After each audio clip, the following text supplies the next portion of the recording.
요한복음 9장 1절로부터 12절 말씀입니다. 요한복음 9장 1절부터 12절 말씀 우리 한 절씩 교독하면서 읽도록 하겠습니다. 예수께서 길을 가실 때에 날때부터 맹인된 사람을 보신지라.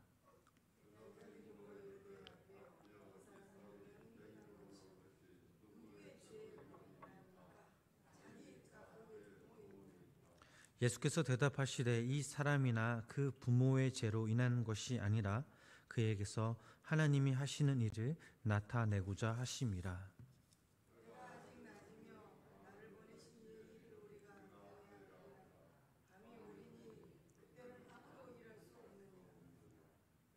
내가 세상에 있는 동안에는 세상의 빛이로라.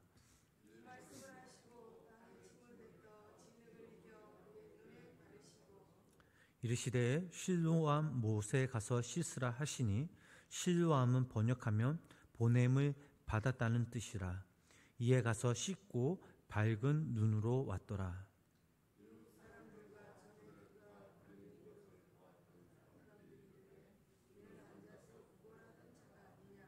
어떤 사람은 그 사람이라 하며 어떤 사람은 아니라 그와 비슷하다 하거늘 자기 말은 내가 그라하니.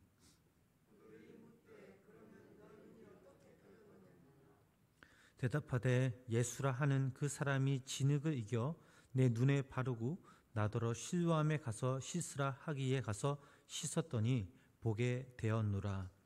그들이 이르되 그가 어디 있느냐 이르되 알지 못하노라 하니라. 아멘. 오늘도 살아계신 하나님의 은혜가 우리 성도님 삶 가운데 함께 하시길 주님의 이름으로 간절히 축원합니다.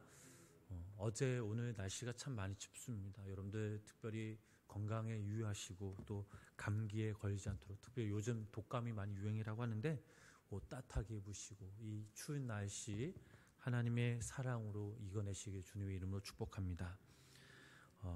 공기라는 것이 있습니다. 공기는 우리 눈에 보이지 않지만 우리와 함께 하고 있습니다. 만약 공기가 없다면 저희들은 어떻게 될까요? 곧 죽어버리고 말겠죠.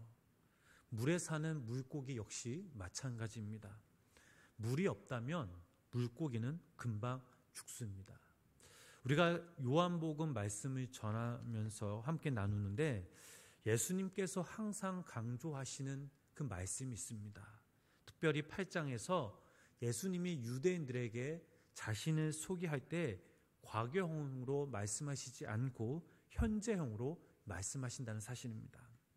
요한복음 8장 58절 말씀을 읽어보면 예수께서 이르시되 진실로 진실로 너희에게 이르노니 아브라함이 나기 전부터 내가 있느니라 하시니 라고 말씀하셨습니다. 출애굽기 3장 말씀을 보면 하나님이 모세를 부르시는 그 장면이 나옵니다. 모세가 그의 장인 미디안 그런 제사장 이드로의 양떼를 치고 그 떼를 광야 서쪽으로 인도하여 하나님의 호렙산으로 이르렀습니다. 거기서 여호와의 사자가 떨기나무 가운데서부터 나오는데 불꽃 안에서 모세에게 나타나셨습니다. 모세는 하나님께 묻죠. 당신은 누구십니까? 그때 하나님이 말씀하셨습니다. 나는 스스로 있는 자니이다 라고 말씀하셨습니다. 자, 이 말씀 역시 시간과 공간을 초월하여 현재형으로 존재하시는 분임을 나타내는 그런 말씀입니다. 지금 하나님께서 오늘 이 시간, 이 새벽 우리와 함께 하십니다. 주님은 어제도 함께 하셨고 지금 이 시간 우리와 함께 하십니다. 그러나 우리 스스로가 이런 하나님을 쫓지 않고 하나님을 멀리한다면 우리는 영적으로 죽은 존재나 마찬가지입니다. 다윗 역시 온갖 고난과 고초를 당했습니다. 죄를 범했습니다. 그럼에도 불구하고 다윗이 하나님과 친밀한 관계를 맺을 수 있었던 것은 매 순간순간마다 하나님과 동행했기 때문입니다. 시편 139편 7절부터 10절 말씀을 읽어보면 이런 말씀이 있습니다. 우리 이 말씀 함께 읽어보도록 하겠습니다. 내가 주의 영을 떠나 어디로 가며 주의 앞에서 어디로 피하리이까? 하늘에 올라갈지라도 거기 계시며 수월에 내 자리를 펼치라도 거기 계시니 내가 새벽 날개를 치며 바다 끝에 가서 거주할지라도 거기서도 주의 손이 나를 인도하시며 주의 오른손이 나를 붙드시리라. 아멘. 다윗은 현재 자신과 함께하고 계시는 이 하나님을 믿었고 날마다 찾았기에 하나님의 사람으로서 귀하게 쓰임받을 수 있었습니다. 오늘 저희들이 읽은 요한복음 9장 말씀은 7장, 8장의 주제를 이어받고 있습니다. 예수님께서는 항상 자신을 두 가지로 계시하셨습니다. 하나는 나를 믿는 자는 영원히 목마르지 않는 생수를 주시겠다라고 약속하셨고, 또 다른 하나는 나는 세상에 빛이며 나를 따르는 자는 어둠에 다니지 않고 생명의 빛을 얻을 것이다 라고 말씀하셨습니다. 9장에서 예수님이 등장하지만 오늘 저희들 읽은 이 본문 말씀을 보면 맹인 한 사람이 등장합니다. 예수님을 영접하는데 눈을 뜨고 예수님을 알아가고 심지어 그분을 증거하게 되는 이 과정은 한 아이가 태어나서 자라고 성숙하는 그 과정을 연상케 합니다. 여기서도 마찬가지 현재형으로 동행하시는 예수님의 참 모습을 우리는 알아갈 수 있습니다. 우리 본문 1절 말씀을 우리 다 같이 천천히 한번 읽어보도록 하겠습니다. 예수께서 길을 가실 때 태어날 때부터 맹인된 사람을 보신지라. 아멘. 예수님은 성전에서 돌을 들어 자신을 치료하는 유대인들을 피해 어디론가 가시는 도중 한 맹인을 보게 되십니다. 이 맹인의 세계는 온통 흑암뿐이었습니다. 마치 창세기 이전부터 이 땅이 혼돈하고 공허하며 흑암이 깊이 있는 그런 상태를 말하고 있습니다. 이 맹인은 분명 살아 있었지만 진정한 한 인격체로서 대접받지 못했습니다. 당시 그때 상황을 보면 맹인은 아무것도 아닌 존재임을 우리가 알 수 있습니다. 이 맹인을 함께 보았던 제자들은 예수님께 이렇게 묻죠. 2절 말씀 함께 읽어보도록 하겠습니다. 제자들이 물어 이르되 랍비여 이 사람이 맹인으로 난 것이 누구의 죄로 인함이니까? 자기니까? 그의 부모니까? 아멘. 자, 제자들이 왜 이런 질문을 하였는지 알 수 없습니다. 그러나 성경을 보면 그 당시 사람들이 생각하는 고난의 원인을 부모에게나 혹은 질병에 의해 그리고 죄로 돌곤 하였습니다. 예수님은 제자들의 질문에 이렇게 대답하셨습니다. 본문 3절 말씀 함께 읽어보도록 하겠습니다. 예수께서 대답하시되 이 사람이나 그 부모의 죄로 인한 것이 아니라 그에게서 하나님이 하시는 일을 나타내고자 하심이라. 아멘. 예수님은 분명 두 가지 이유를 분명하게 부인하셨습니다. 이 맹인은 어머니 뱃속에서 죄를 지었기 때문이도 아니고 부모가 죄를 지었기 때문도 아니라고 하셨습니다. 예수님이 하신 말씀, 즉 이유가 모든 사람에게 적용되는 것은 아닙니다. 지금 예수님은 이 맹인에 대해서만 말씀하고 계신다는 사실입니다. 여기서 놀라운 것은 예수님은 더 이상 원인에 대해서 말씀하시지 않는다는 사실이죠. 대신 목적을 말씀하셨습니다. 그 목적이 무엇입니까? 무엇을 위해, 즉 그에게서 하나님이 하시는 일을 나타내고자 하심이라는 분명한 목적을 말씀하셨습니다. 이제 예수님께서는 하나님이 이 맹인의 삶에 어떤 의미를 부여하실지 참으로 중요했습니다. 그러면서 예수님은 이렇게 말씀하셨습니다. 5절 말씀 함께 읽어보도록 하겠습니다. 내가 세상에 있는 동안에는 세상의 빛이로라. 아멘. 자, 예수님은 자신이 세상의 빛으로 오셨다는 이 사실을 이 맹인을 통해 극적으로 드러내실 것입니다. 이 사건 자체가 하나의 상징적인 메시지이자 표적이 될 것입니다. 이미 예수님께서는 요한복음 8장 12절 말씀을 통해 자신을 빛으로 계시하셨습니다. 하지만 중요한 사실은 예수님은 이번에는 내가 세상에 있는 동안이다 라는 단서를 붙이셨습니다. 이제 자신이 이 세상을 떠날 때가 머지 않았다라는 것이죠. 예수님을 직접 자신들의 두 눈으로 영접할 수 있는 기회가 언제까지 열려 있다라는 것이 아니었습니다. 이제 예수님은 빛이시라는 것을 다시 한번 증명하실 때가 왔습니다. 본문 6절, 7절 말씀 계속해서 읽어보도록 하겠습니다. 이 말씀을 하시고 땅에 침을 뱉어 진흙을 이겨 그의 눈에 바르시고 이르시되 실로암 못에 가서 씻으라 하시니, 실로암은 번역하면 보냄을 받았다라는 뜻이다. 이에 가서 씻고 밝은 눈으로 왔더라. 아멘. 자, 예수님께서는 땅에 침을 뱉어 진흙을 이겨서 그의 눈에 바르셨고 그에게 실로암 못에 가서 씻으라라고 말씀하셨습니다. 한평생 맹인으로 살았던 그에게 그는 예수님을 인격적으로 만나고 예수님의 말씀을 듣고 그 말씀에 순종한 결과 밝은 눈으로 되돌아왔습니다. 참으로 놀라운 일이며 감격적인 일이죠.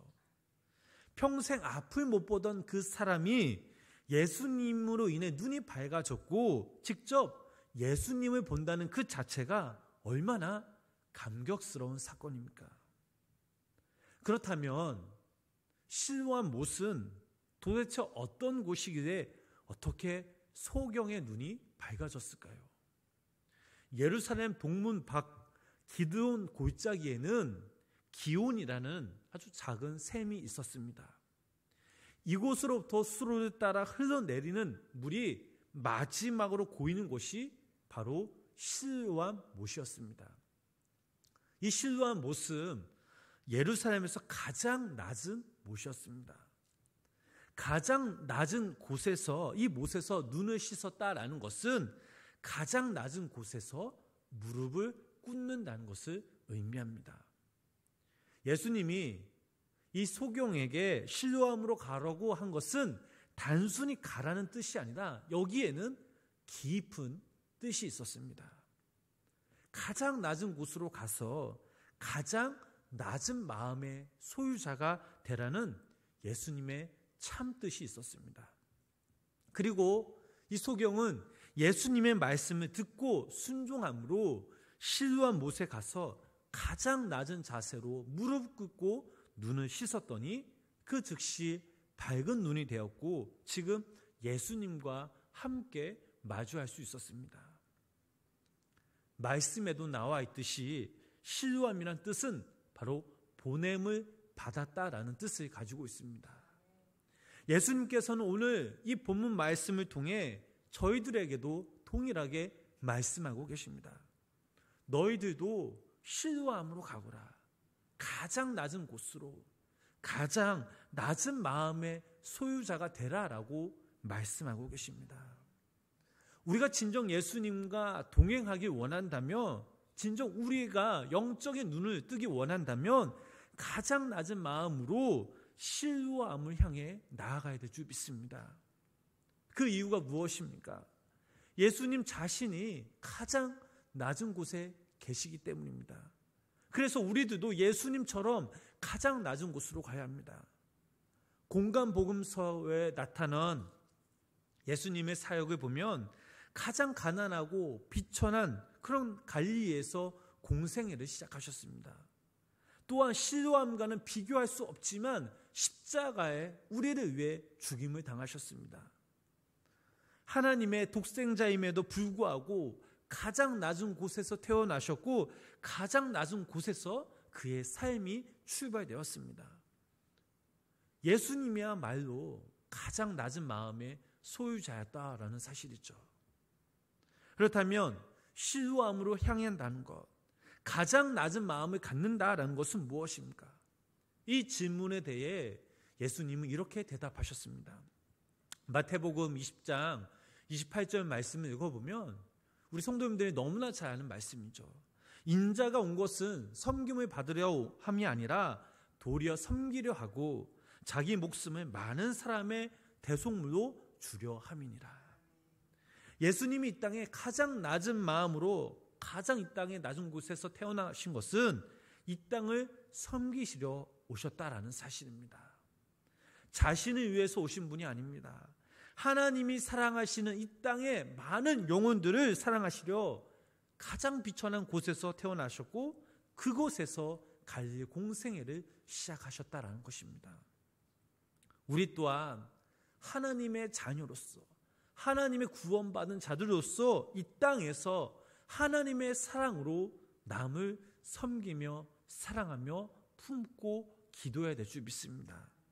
왜 그렇습니까? 예수님이 우리에게 그렇게 행하셨기 때문입니다. 우리가 정말 예수님을 사랑하고 우리가 정말 예수님을 닮기 원한다면 우리도 역시 이와 같이 행해야 될 줄 믿습니다. 사랑하는 우리 성도 여러분, 오늘날 우리는 이 땅에서 무엇을 바라보며 무엇을 행하며 살아가고 있습니까? 우리 마음 가운데 어떤 마음으로 우리가 이 땅에서 하나님의 자녀된 자로서 살아가고 있습니까? 행여나 우리 하나님의 자녀라고 고백하지만 세상 것을 취하며 그것을 위해서 내가 노력하려고 하지 않았습니까? 또한 우리 마음에 교만한 마음은 없었습니까?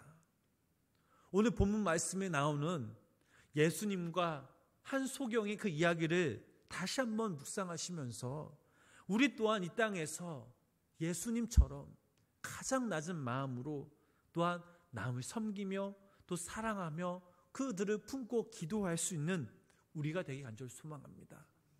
우리가 정녕 예수님의 그 마음을 닮아가며 예수님이 행하신 일들을 우리가 품고 우리가 행한다면 우리들도 그 삶의 자리에서 예수님을 만나고 또 그곳에서 우리가 영적으로 눈을 씻어 다시 한번 우리의 삶을 통해 하나님께 영광 돌 수 있음을 믿으시기를 바랍니다.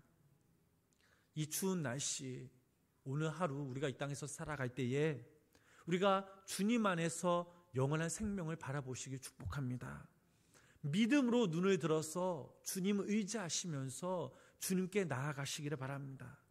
또한 우리를 통해 여러분들의 각자 삶을 통해 주님이 원하시는 일들이 무엇인지 다시 한번 우리가 말씀을 통해 곰곰이 생각해보고 또 우리가 그것을 위해 기도하며 또 그것을 위해 붙잡고 그것을 위해 실천하며 살아갈 때에 하나님께서는 여러분들에게 예수님의 그 마음과 예수님의 그런 능력과 지혜를 통해 우리가 이 땅에서 살아갈 수 있음을 믿으시기를 바랍니다.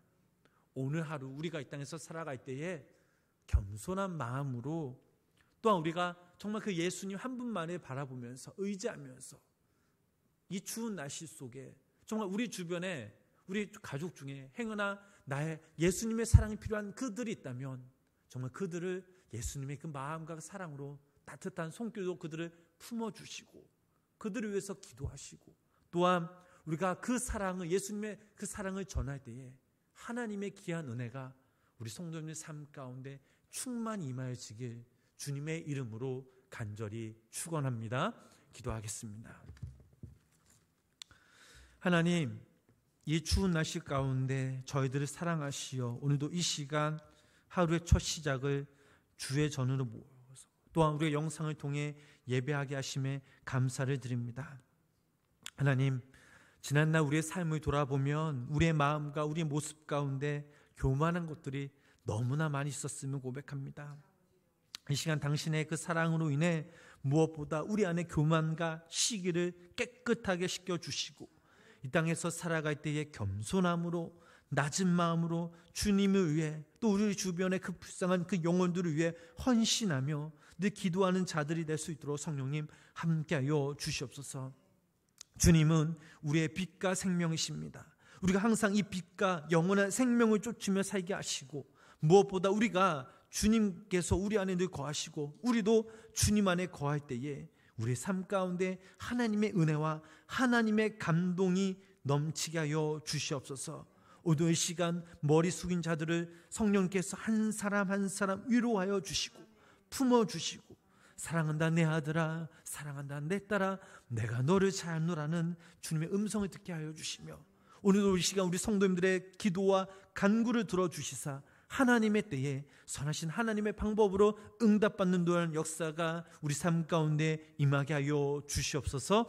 예수님의 이름으로 간절히 기도드렸습니다. 아멘.